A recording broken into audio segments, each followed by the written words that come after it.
그래서 글로벌 기업이 없어도 사실 자국 내수 독과점 기업의 주주 수익을 극대화하면 장기적으로 주식은 이제 모두 오르게 돼 있으나 결국 글로벌 독과점 기업이 탄생하는 S&P 500에 비해서 이익이나 상승폭이 적게 되는 거죠. 그래서 우리는 글로벌 독과점 기업들이 탄생이 하는 시스템이 있는 미국에 이제 투자를 해야 된다. 미래는 알 수 없고 혁신은 전 업종에서 다 일어나게 돼 있어요. 그래서 11개 업종에 골고루 분산되어 있는 S&P에 투자하는 게 장기적으로 이제 좋은 거죠. 규제가 자유로운 미국에서는 벌써 자율주행차가 다니고 드론 택시가 다니고 원격으로 진료를 해요. 빅데이터로 학습한 A가 이제 탄생하고 있고 챗 GPT도 탄생해서 기술의 혁신이 오고 있는 거죠. 반대로 규제는 국민들의 소득을 낮춰서 경기 침체를 만들게 해요. 우버가 미국에서 사회 안정망 역할을 하는데 규제의 나라에서는 고령화로 택시가 부족해져서 우버가 필요한데 규제를 해서 탄생하지 못하니까 택시비를 상승시키게 되는 거죠. 그래서 10시 전에 귀가하게 돼요, 사람들이. 택시비가 너무 비싸니까. 그럼 회식, 외식이 없어져서 이제 경기 침체가 일어나게 되는 거죠. 이제 마트도 강제 휴일을 만들어서 마트는 손해 날 수 없으니까 상품 가격을 올리게 돼요. 그러면 국민들은 비싸게 사서 소비 침체, 외국계 마트가 들어와서 외국계 마트들은 정가대로 파니까 전 세계 탑 매출을 이제 끌게 되는 거죠. 그래서 이제 4차 산업에서 결국에는 또 혁신 기업이 탄생할 텐데 이러한 규제들이 결국은 탄생을 못하게 만드는 거예요. 네. 그래서 미국에서는 오히려 플랫폼 기업이 사회 안정망 역할을 하면서 실직자들을 직업을 다 찾아주고 있어요. 근데 이렇게 규제를 해보니까 규제하는 나라에서는 실직자가 되면 할 게 하나도 없는 거예요. 그렇죠. 그러니까 경기 침체가 계속 오는 거예요. 미국은 규제를 하나도 안 하고 있죠. 아, 그러니까 이렇게 되는 거구나. 그래서 뒤에서 미국이 왜 규제를 안 하냐 이것도 나오게 되는 거죠. 그러면 혁신 기업이 탄생하지 않는 나라는 어떻게 살아야 될까요? 혁신 기업에서는 납품하고 결국 혁신 기업에 납품하고 살아야 돼요. 혁신 기업이 탄생하지 않으니까. 예를 들어 이제 우버가 자율주행을 만들었어요. 개발을 했어요. 구글이나 우버나 뭐 결국 빅테크 기업이 개발을 하겠죠. 그러면 어떻게 하겠어요? 그럼 사람들은 자율주행을 이용하려고 우버를 이용하겠죠. 구글 택시나. 그럼 우버는 현대, 도요타, 폭스바겐 불러서 가장 싼 차를 납품받겠죠. 그러면은 여기 나라들은 경쟁을 해야 돼요. 납품하려면요. 그러면 가장 싸게 만들어야 돼, 물건을. 납품을 하기 위해서. 그럼 가장 싸게 만들기 위해서는 저비용 고환율 정책으로 나라를 운영을 해야 돼요. 그래야지 빅테크 기업에 혁신 기업에 납품하면서 살 수 있으니까. 그럼 드론도 택시 만들면 드론도 가장 싼 가격에 납품을 해야 돼요. 혁신이 없는 나라는 계속 싸게 납품을 해서 사는 수밖에 없는 거죠. 이러한 고환율 저비용 정책의 대표적인 나라가 일본이에요. 기업들은 원가 절감을 해서 혁신 기업에 납품을 해야 되는데 원자재 가격이 오르니까 임금을 떨어뜨리고 환율을 올릴 수밖에 없는 거예요. 그리고 기술 개발도 못하게 돼요. 전 세계 혁신 제품을 만들던 일본이 이제 가성비의 일본이 됐어요. 예전에는 워크맨, CD, 밥솥, TV, 카메라, 조선 세계 넘버원으로 선도를 했지만 이제는 기존 제품을 원가 절감하면서 가성비 높은 도요타, 유니클로, 비용을 절감하는 공장 자동화 산업 등 원가 절감 산업만 이제 전 세계적으로 하고 있는 거죠. 그래서 이제 실질 임금이 30년 동안 못 올랐어요. 왜냐하면 저비용을 해가지고 납품을 해야 되니까. 와, 30년. 네. 그리고 이 30년 동안 못 오르고 그리고 비정규직 임금 피키제가 도입하기 시작한 거죠. 그랬더니 노후 빈곤과 저출산이 진행되는 거예요. 그리고 인재들은 더 높은 임금을 위해서 미국으로 가는 거죠, 이민을. 그리고 동남아의 근로자들은 환율과 임금이 떨어지니까 탈출하기 시작했어요. 제가 이번에 12월에 일본 디즈니랜드를 갔다 왔는데요. 예전에는 동남아 근로자들이 음식점, 호텔, 편의점에 많았어요. 근데 이제는 고령이신 7, 80대 할머니 할아버지들이 호텔 조식에서 서빙을 하고 계시고 편의점 알바를 하고 계시더라고. 그리고 도쿄 디즈니랜드도 갔는데 어르신들이 일을 하고 계시고 간병인들도 노인이 노인을 돌보는 현상이 되고 있어요. 70세 할머니가 90세 할머니를 돌보는 거예요. 동남아 근로자들도 환율이 높아지니까 이제 탈출을 하게 되는 거죠. 아, 임금이 안 오르니까요. 예, 임금도 안 오르고 예전에는 뭐 1달러에 50엔씩 받았는데 지금은 뭐 1달러에 150엔을 받아버리니까 이걸 환전해서 나가야 되는데 남는 게 없는 거구나. 실제 환율이 떨어진 거죠. 동남아 환율 월급이 떨어지는 게 되는 거예요. 아, 그래서 일본 나가는 거예요? 예, 다 나가는 거예요 지금. 그래서 지금 완전 고령화 지옥이 돼버렸어요. 진짜요? 예. 그게 딱 보이세요? 가셨더니? 예, 제가 이제 3년 만에 코로나 끝나고 한번 가봤더니 그렇게 다 고령화가 됐더라고요. 그래서 그렇구나. 저희가 조식을 먹는데도 이제 정리를 해야 되잖아요. 제가 미안해서 제가 정리하고 나왔어요. 할머니 80세 할머니가 정리하고 계셔가지고 환율이 고환율이 돼버리니까 그러니까 동남아 근로자들이 월급을 받잖아요. 그러니까 예를 들어 동남아 근로자들이 월급을 받아서 이걸 환전해서 예전에는 100달러를 집으로 보냈다면 지금은 50달러밖에 못 보내요. 그래서 동남아 사람들은 돌아갔고 예, 동남아 사람들 돌아가죠. 그 빈자리를 누군가 채워야 되는데 네. 이게 고령화 사회 때문에 네. 이제 그렇게 나이 드신 분들이 하신다는 거잖아요. 예, 일자리가 없으니까 나이 드신 분들이 그거라도 하는 거죠. 아, 그럼 젊은 분들은 뭐 하시는 거예요? 일본? 젊은 저출산으로 젊은 사람들은 없어요. 없어서? 그리고 똑똑한 사람들은 월급이 높은 미국으로 이제 이민을 가버리는 거죠. 야, 그렇구나. 그래서 경기는 임금이 오르지 못하니까 경기 침체가 와요. 고환율 정책이니까 수입 물가가 올라서 수입을 못하게 되고 소비도 못하게 되는 거예요. 국내 물가는 하락해서 경제가 내수 경제로 전환이 돼버렸어요.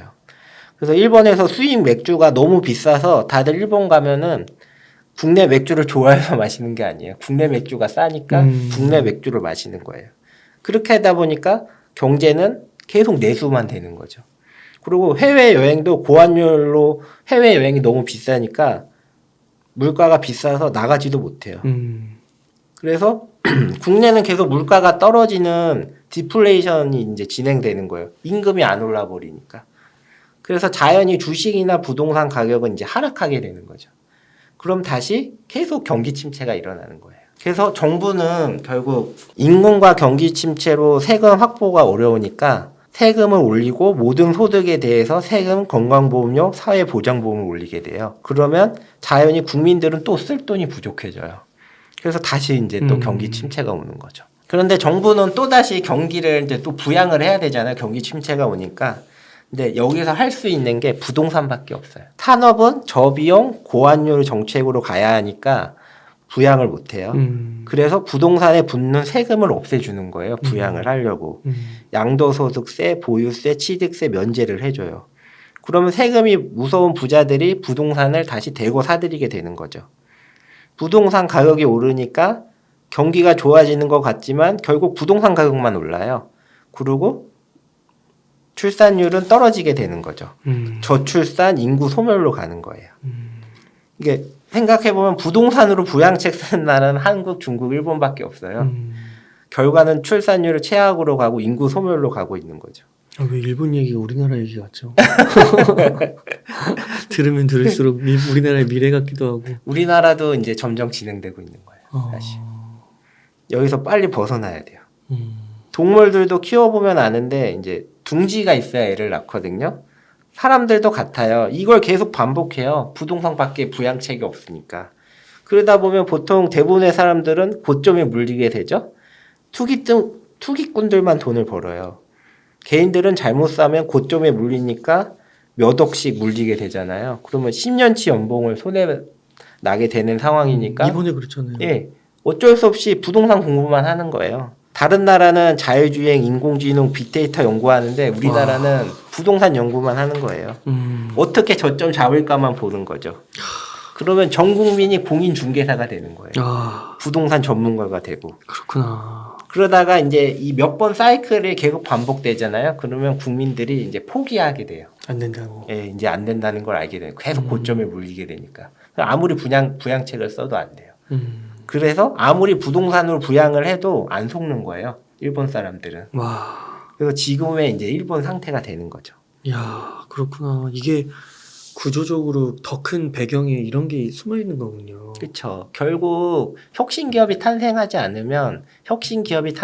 않는 나라는 고환율 저비용 정책으로 가서 혁신 기업에 납품을 할 수밖에 없어요. 지금도 다 애플에 납품하려고 줄 서잖아요. 그럼 어떻게 돼요? 가격을 낮추는 수밖에 없어요. 그러면 인건비를 줄이고 환율을 높이고 기술 개발을 안 하고 이래야 겨우 납품을 하는 거예요. 이게 그 우리나라 국내로 보면요. 대기업하고 중소기업 있잖아요. 네. 이 임금이 옛날에 그쵸. 거의 비슷했다고. 예. 5%인가? 예. 근데 이 격차가 점점 커진다고 하잖아요.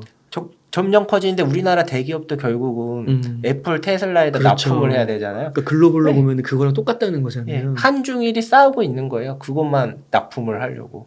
그러면 나라에서도 어떻게 해줘야 되냐면 환율을 높여줘야 돼요. 그래서 달러당 1달러당 100원이 아니라 1달러당 1,500원을 해줘야 미국인 입장에서는 갑자기 30%가 싸지게 된 거잖아요. 그래서 한중일이 고환율 저비용 정책을 계속하고 있는 거죠. 장기적으로요. 그렇구나. 그럼 이러한 고환율 정책 속에서 국민들의 합리적인 선택은 뭐냐면 월급을 받으면 달러로 환전해서 미국에 투자하는 거예요. 그래야지 환차익과 성장하는 글로벌 독과점 기업에 투자해서 수익을 낼 수 있으니까요.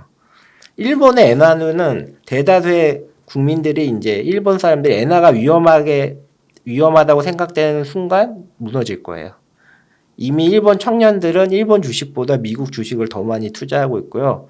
월급으로 퇴직연금을 계속 투자하고 있어요. 똑같네요, 우리나라랑. 퇴직연금 계좌로 미국 주식 사는 거잖아요. 예, 청년들이 이제 이미 다 안 거예요. 고환율 저비용 정책을 쓰는 나라에서는 환율이 계속 올라가니까 이제 미국의 혁신 기업에 투자해야겠다. 이거를 다 아는 거죠. 그래서 이투데이 기사가 나왔는데요. 경로당이 되어가린 일본 증시, 젊은이들은 해외로 눈 돌려. 기사에서 보면 30대에서는 미국 증시가 58%.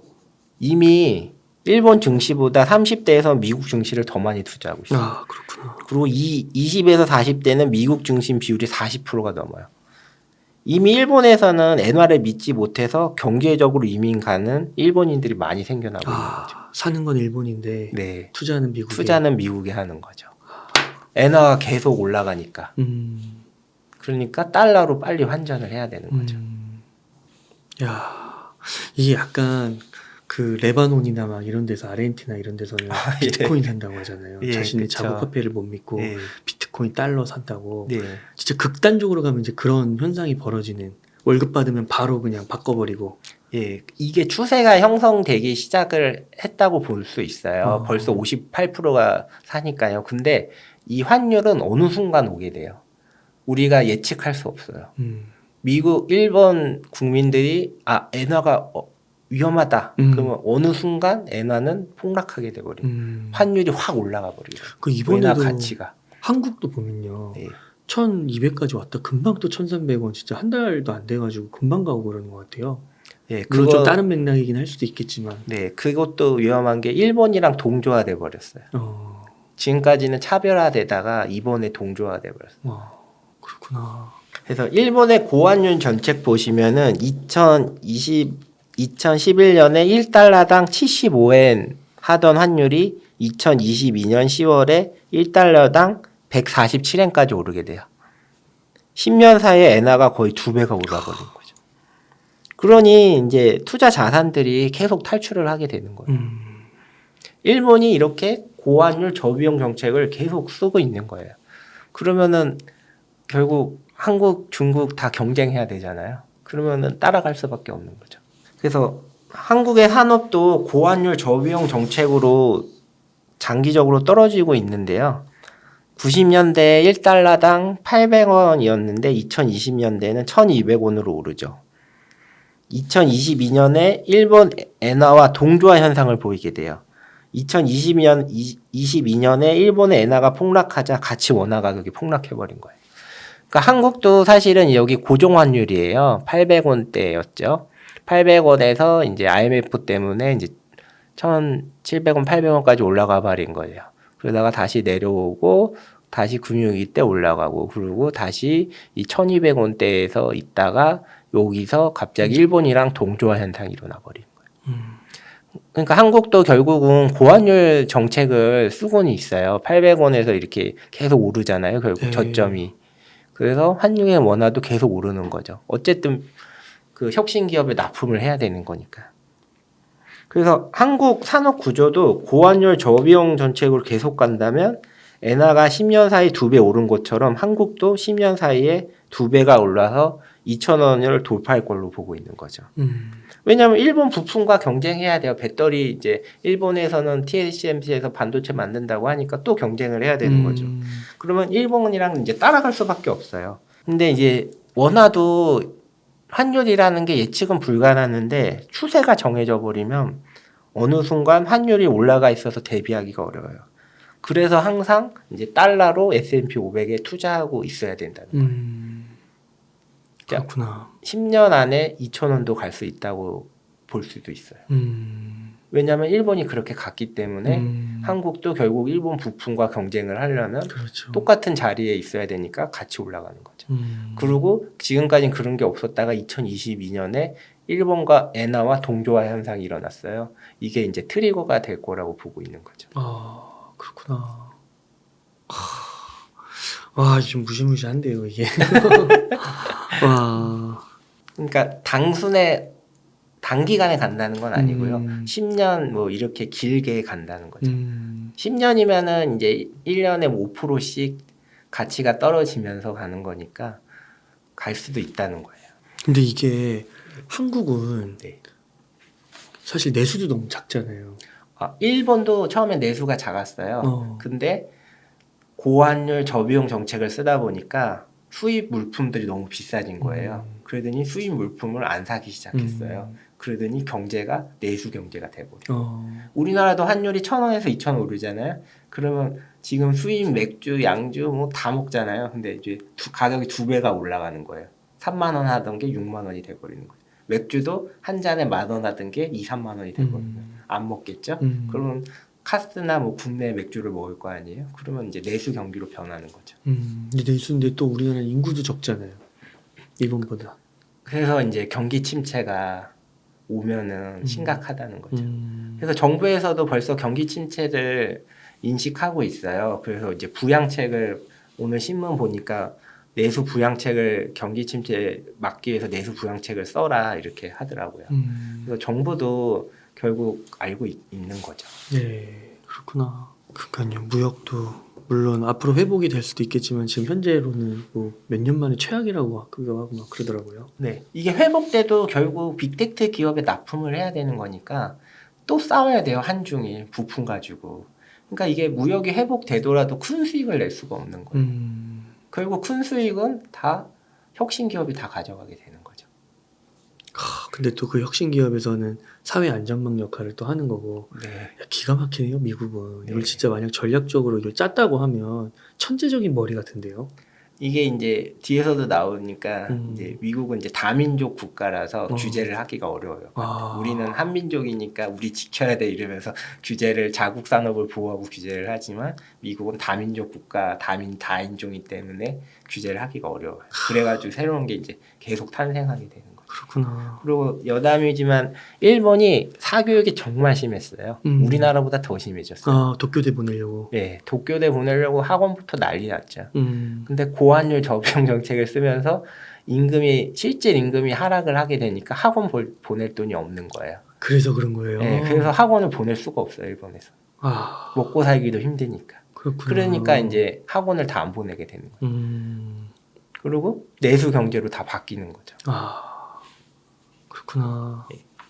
그러게요. 저 예전에 저 고등학교 다닐 때만 해도 중고등학교 다닐 때만 해도 일본 입시랑 우리나라 입시랑 비교하면서 비교와 얘기 많이 했던 것 같은데 지금은 진짜 얘기 쏙 들어간 것 같은데요. 예. 국민들이 돈이 없어요. 실질 임금이 30년 동안 하락해요. 왜냐하면 비용을 낮춰가지고 혁신 기업에 납품을 해야 돼 버리니까 계속 임금을 낮추는 거야. 실질 임금을. 실질 임금이 낮춘다는 게 월급이 줄어든 게 아니고 물가 상승률보다 월급 인상률이 적어지는 거예요.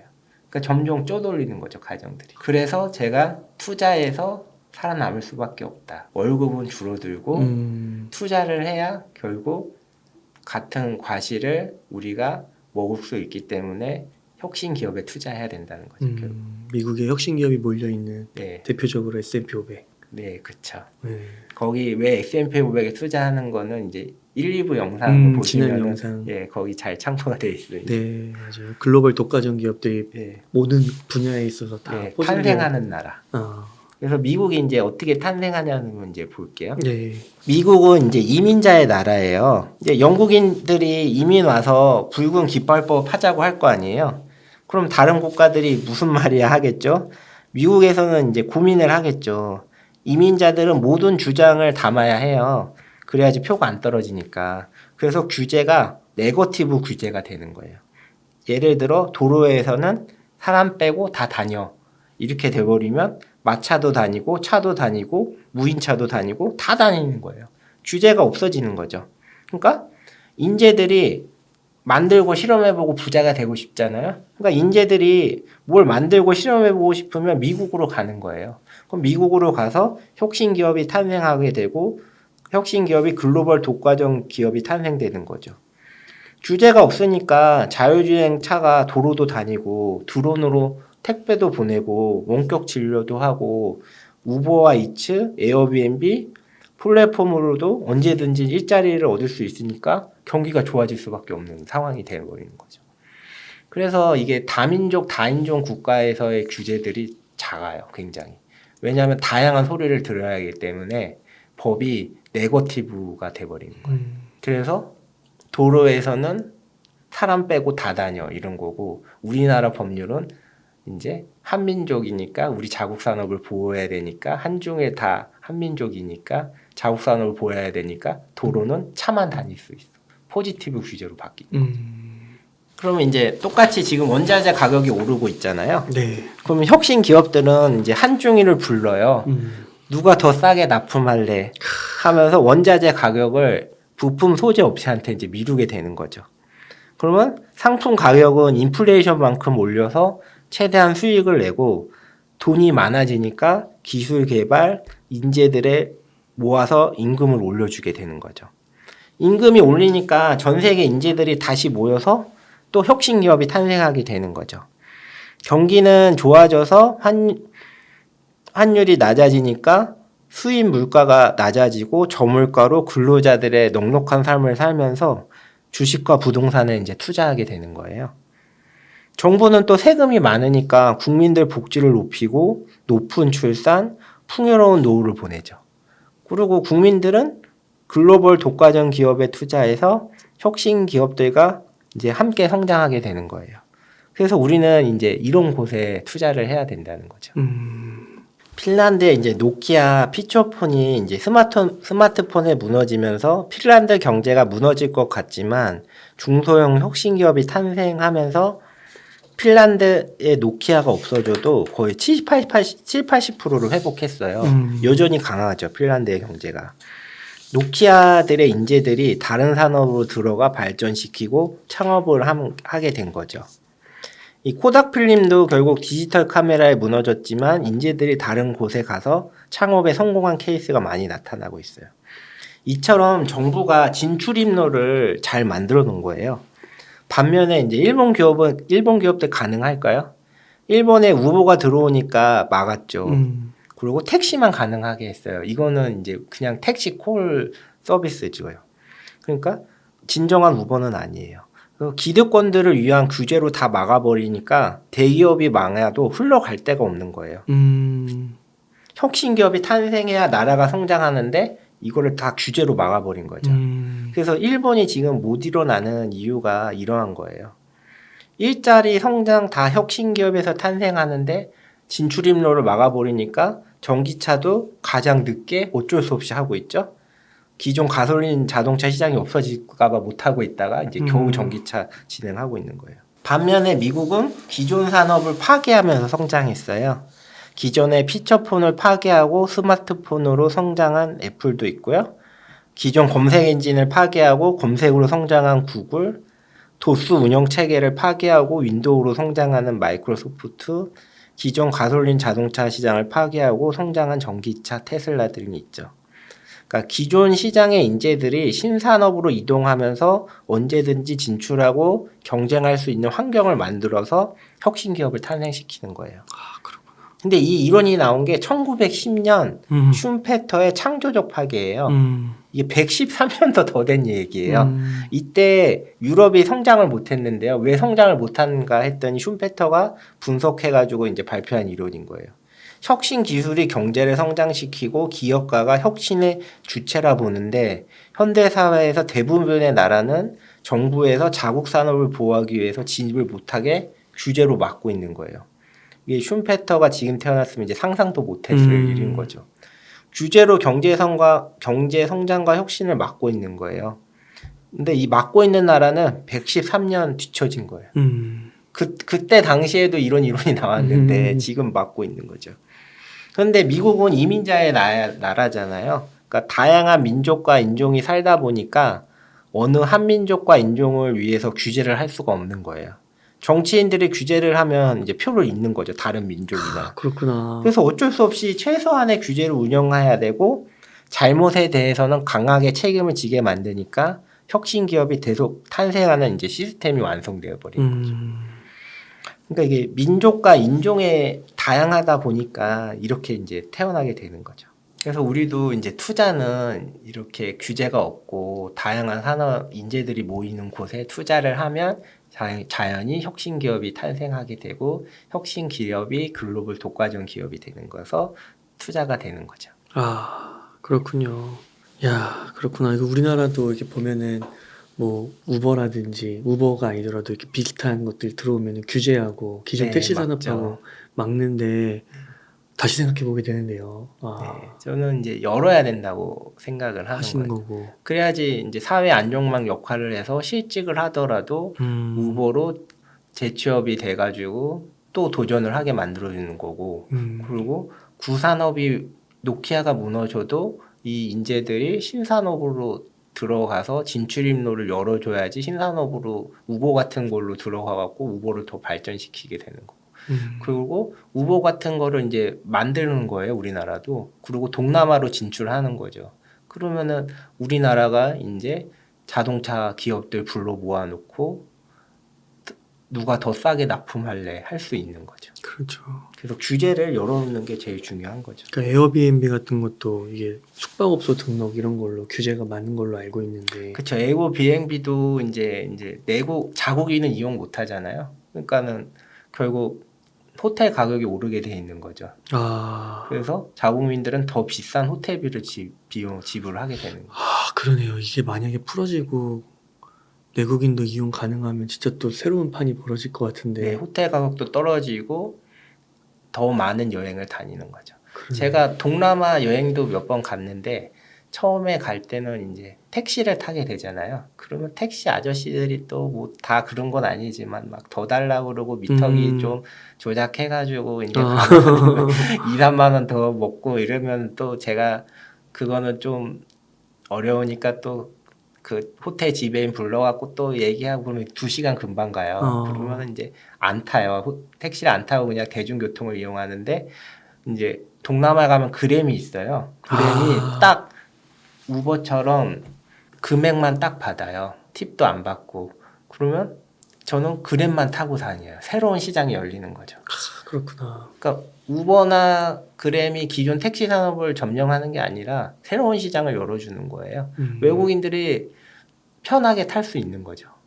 그래서 동남아 가면 그램만 타고 다녀요. 저는. 그런 식으로 이제 시장이 커지고 외국인들도 오고 소비가 이제 증가시키는 거죠. 네. 그래서 이거를 이제 다 워렌 버핏 선생님께서 다 알고 계세요. 그래서 워렌 버핏 선생님도 232년으로 미국이 역사는 짧잖아요. 근데 미국처럼 인간의 잠재성을 북돋아주는 인큐베이터는 인류 역사상 일찍이 없었다. 그래서 우리는 이제 글로벌 독과점 기업이 탄생하면 미국에 이제 투자해야 된다는 거고요. 이번에도 주주 서한에서 미국에 절대 푸세 베팅하지 마라고 이제 얘기하셨어요. 그래서 미국 경제는 계속 성장하고 좋다고 이번에 또 언급을 해주셨어요. 이러한 게 다 이제 들어가 있는 거죠. 그래서 이러한 차이는 이제 주가로 잘 나타내요.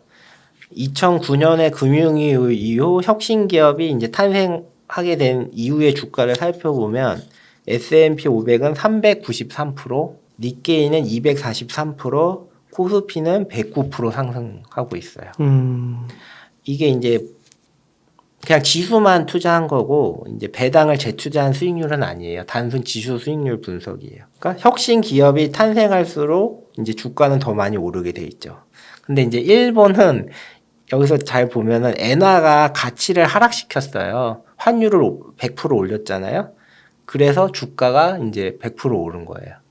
그래서 엔화를 가치를 하락시키면은 주가는 올라요. 그래서 베네수엘라나 아르헨티나 주가 보시면은 엄청 많이 올라가 있어요. 근데 실질적으로 거기다 투자했으면은 환 가치가 하락을 해서 손실이 나게 되는 거예요. 어차피 빼와야 되니까. 네, 그렇죠. 그러니까 일본도 그런 측면이 많아요. 그래서 일본은 엔화 가치를 하락시키며 수출 기업의 수익을 올려서 주가를 상승시킨 이제 측면도 있어요. 그런데 여기서 재밌는 거는 이제 일본에다가 이제 글로벌 기업들이 채권을 발행해요. 엔화로. 한 몇 년 전에 엄청 많이 발행했어요. 그래서 그걸 환전해서 달러로 가져가 버렸어요.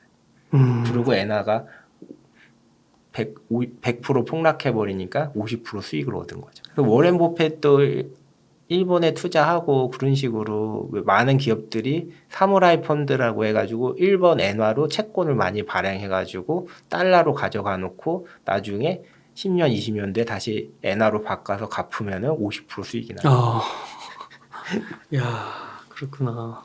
그래서 글로벌 기업이 없어도 사실 자국 내수 독과점 기업의 주주 수익을 극대화하면 장기적으로 주식은 이제 모두 오르게 돼 있으나 결국 글로벌 독과점 기업이 탄생하는 S&P 500에 비해서 이익이나 상승폭이 적게 되는 거죠.